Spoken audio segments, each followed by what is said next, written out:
হ্যাঁ স্যার, আমি কালকে ইন্টারভিউয়ের জন্য চলে যাব। হ্যাঁ হ্যাঁ, আমি সকালে 10টার মধ্যে পৌঁছে যাব। হ্যাঁ স্যার।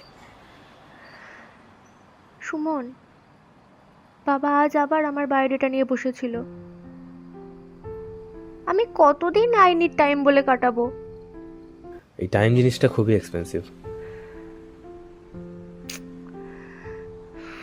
তোর কাছে ওটা বিয়ের ডেডলাইন, কিন্তু আমার কাছে ওটা কেরিয়ারের লাস্ট অপশন। আমি জানি তুই প্রেশারে আছিস, কিন্তু আমি যদি আনস্টেবল থাকি তাহলে তোকে কি করে স্টেবিলিটি দেবো? তুই কি ভাবছিস আমি টাকা খুঁজছি? আমি তোকে খুঁজছি সুমন।